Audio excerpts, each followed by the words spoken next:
So in this second part of the risk management, so let us look at IT aspects of the risk management. So we have seen enterprise risk and all the types of enterprise risk. Um, these enterprise risks, whatever we have identified, either they directly or indirectly influence and IT and IT related risks. And just to see some of the IT related risks, the primary object of IT is, as we have been talking about in the governance, is to provide value to the business. So the risk is maybe the value is not shown or the expected benefit is not coming out of IT. So that is a risk. And IT program project delivery risk. Maybe the programs and projects are not getting executed the way expected. Or IT operations or service delivery risks. So IT is not running the operations. That means the expected services for the end users are not getting delivered properly. So that's one type of risk. And the finally is cybersecurity risk. I'm sure you might have heard about it in many news these days that this is a big risk if external threat actor can steal the information or can hold ransomware attacks and then demand for money out of it. So these are all the types of IT risks in a broader level. So what is the risk management process? So there are four stages of risk management. The first stage is identifying the risks. And then next thing is assessing and evaluating the risk. And the third is controlling a risk in the sense our risk response, responding to the risk. We will see what are the options when you want to respond these risks, and then controls. How do you control these risks? So we're going to take all these four into a little more deeper dive here. So the first part is how do we identify the risks? So this diagram is, I think it's also from ISACA organization. It's a risk scenario. So risk scenario can have these five different entities together. One is who's doing the risk or what's the actor here? Is it internal or external? And what is the threat type? Is it? And then event, and then asset. What getting impacted by this risk? Is it people or process or infrastructure or data? And time, when it happened, how long it happened. So let's take a simple example. Let's say you're constructing a room or a building, and you want to have proper control on who's visiting into this building. If you don't have, let's say, there's no guard in front of the building, or there's no access control to the building. So the external um, person or external threat actor can enter into the building with what threat type? Malicious threat type, wantedly, intentionally to do damage. What kind of event? To disrupt or interrupt something what's there in that building. And what asset? Maybe the infrastructure. There are some assets are there, and this threat actor wants to destroy this infrastructure. And what time? Specific time, or how long is the time? So we took an example of an external actor intentionally destructing infrastructure for a time period. How do you control it? Okay, so you need to have proper gatekeeper, or in the sense, in this case, you may want to have just access control, badge access control, and so only authorized persons can enter into the building. So now we are seeing two things here: the possible scenario, what kind of parts in the scenario, and how do you control that? That's what is the controls. Having a proper access control, you're limiting the external actors to enter into the building. Now, if you take it further, what about staff is who has authorized badge, but their intention is maybe accidental. Threat type is accidentally.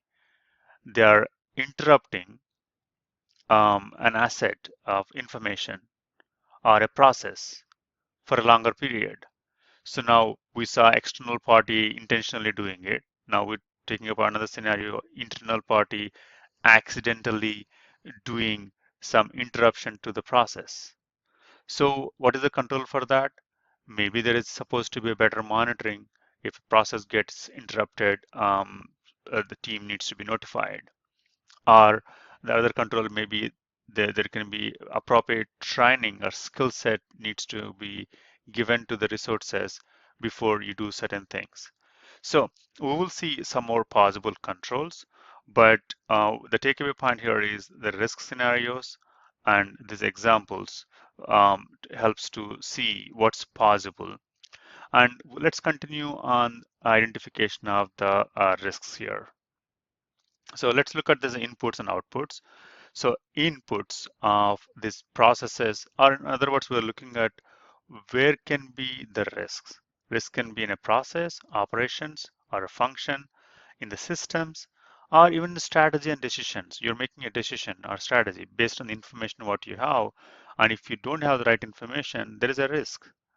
Our projects may fail, our assets may get disrupted, our services may get interrupted.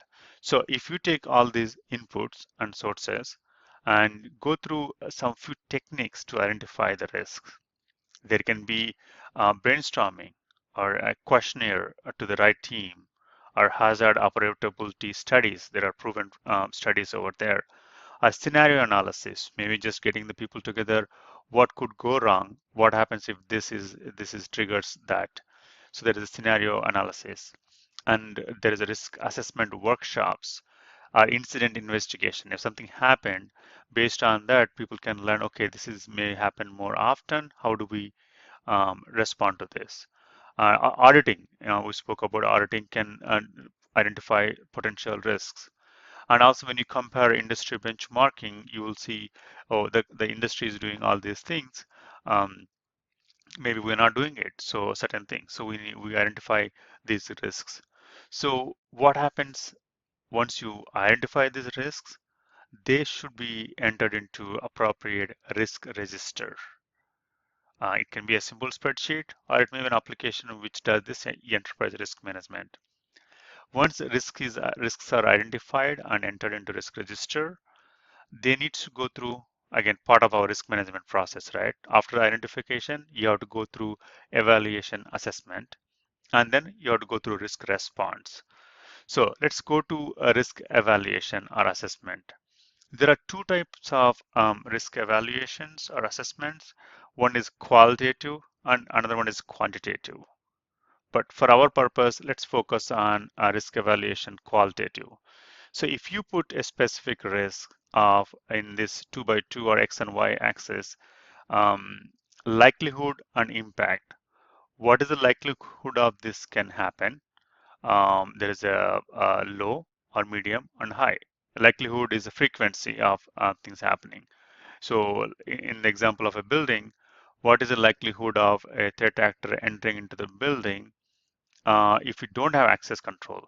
Or it's a high likelihood. There's a high probability that threat actor can enter into the building if you don't have a proper access control. So that's high likelihood. But if you have access control, then the likelihood is low here. So it's which is a frequency or possibility of happening, right? And then if it happens, what is the impact?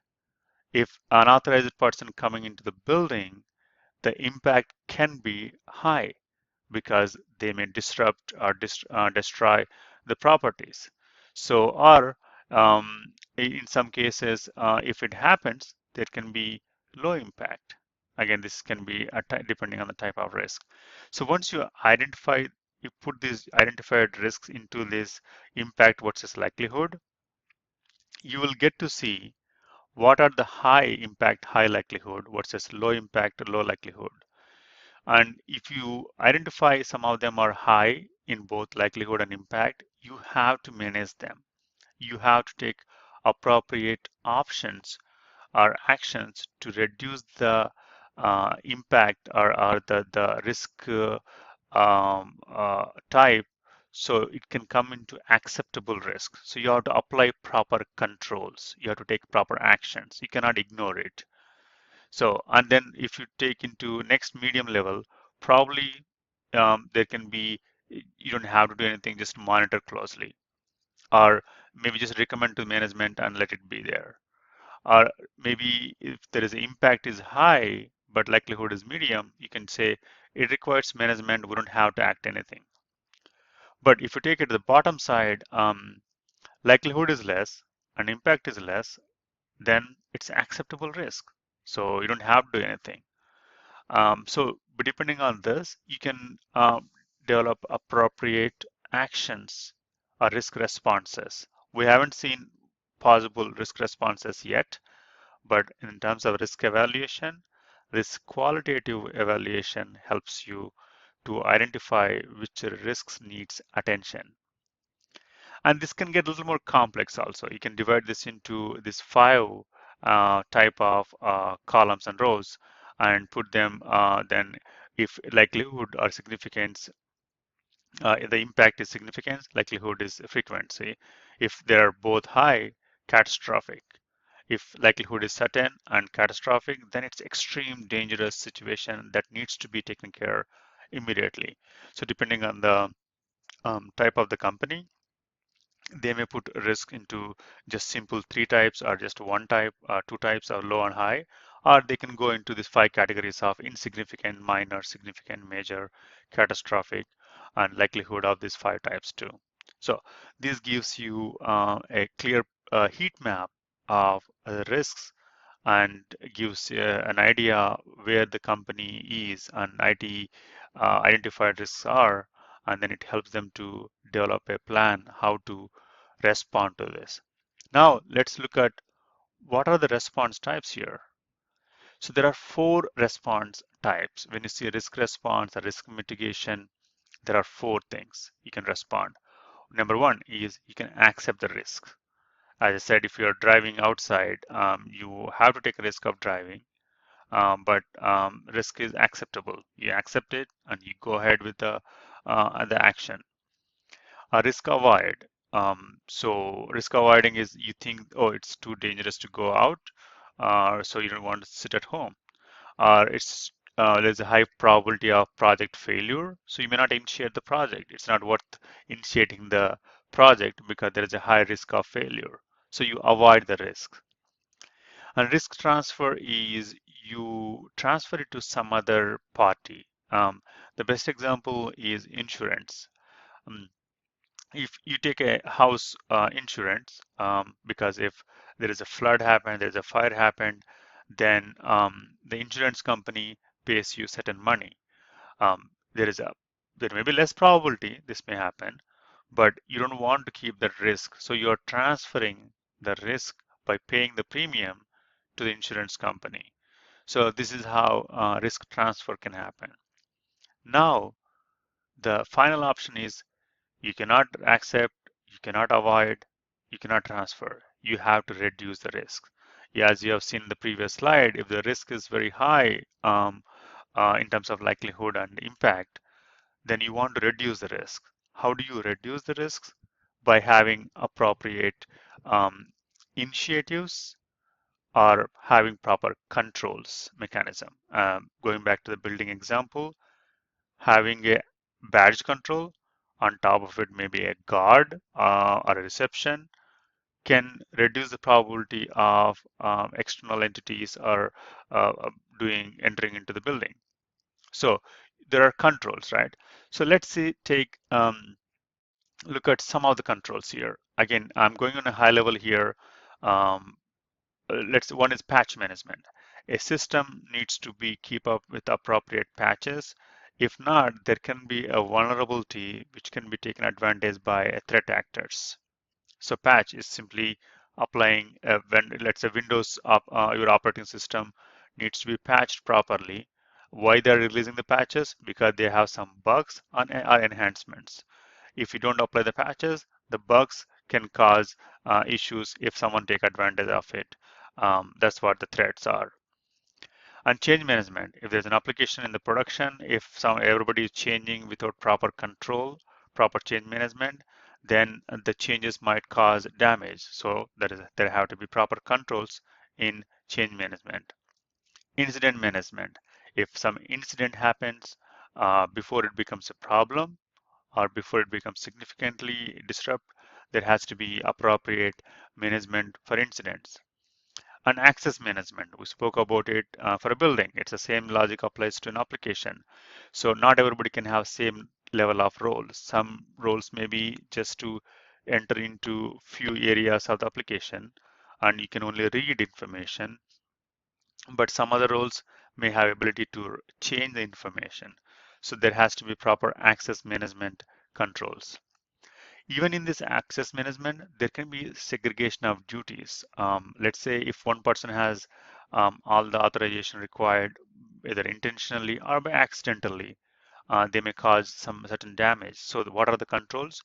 There can be segregation of duties. Let's say part one is done by this person, part two is done by other person, or someone can enter information, but only someone can commit that information. So that way, the probability of two people or two roles colluding is less. And hiring and terminations and NDAs. So in terms of you hire a right person, you do some background checks, and if you are even terminating, it's not that you may have to have appropriate maybe non-disclosure agreements, so that the resources or employees who got terminated or who are going to some other companies won't disclose information. So having NDA is a control. And risk awareness culture by providing these trainings to the employees and helping them to understand what could go wrong, what needs to be done is a culture. For example, clicking a wrong link or downloading a file from an email could cause a bad situation for a company. So how to avoid that? Yeah, you can have a lot of spam filters and everything in a system, email system. But same time, you need to educate the employees that, hey, don't click a link if you don't know who's the source, or don't download the files not knowingly who's sending what they're sending. So risk controls is maybe having this culture in the company. On automation is another control. If there is a person, humans are involved in a process that can cause some potential wrong mistakes, right? Mistakes. So, but having automation might help in certain scenarios. And having a risk register once you identify, by the identifying may not be sufficient. You need to assign a risk owner for that risk. So the risk owner's responsibility is to monitor and react when something is going out of control. And alignment with enterprise risk management. IT risk management has to be aligned with enterprise risk management. And proper vendor management, depending on this partners or the suppliers, you need to have proper vendor management. It can be either legally with the legal controls, legal obligations, contractual agreements with the vendors so that the required services and risks can be minimized. Testing and quality assurance. Proper quality assurance teams ensures that wrong code won't be put into production and which may cause damage to the business. So there has to be proper QA teams and proper testing have to be there depending on the scenarios. And periodic auditing. Auditing is essential, either compliance aspect. Even without compliance, this function of auditing helps to give confidence to the executives that, hey, we got it, our processes audited by external or internal people. So we know at least what are the known wrong things or what are the risks, how do we respond to it. So auditing can help them too. And disaster recovery and business continuity is another kind of control that what if our data center gets flooded by some catastrophic event with the water into the basement kind of things, right? So maybe there is a separate site, how to be, entire site has to be replicated so that business won't get disrupted. So there has to be business continuity plans over there. And finally, maybe log monitoring, just having logs of each and every action from individuals. It can help in two ways. One is knowing that my actions are logged. I will be a little more careful. I will be a little more cautious, even if I have, let's say, accidentally or intentionally want to do some changes. If I know my actions are going to be monitored, I'll be careful. Even unintentionally, if something is happening, by having appropriate applications which are monitoring the logs for any anomalies, they can alert the management. So these are the some of the risk controls. So now just to conclude, risk management is a very critical and essential function in organizations, but depending on the size of the company, the risk management may be part of some other function, or it can be its own function. But part of our IT governance to realize the value to the business, that can be done by maximizing the resource utilization. That's what we spoke about, resource management. Same time, risk management is equally important. So balancing the risk and using the resources, we can ensure the delivery of value to the business. That's what the governance is.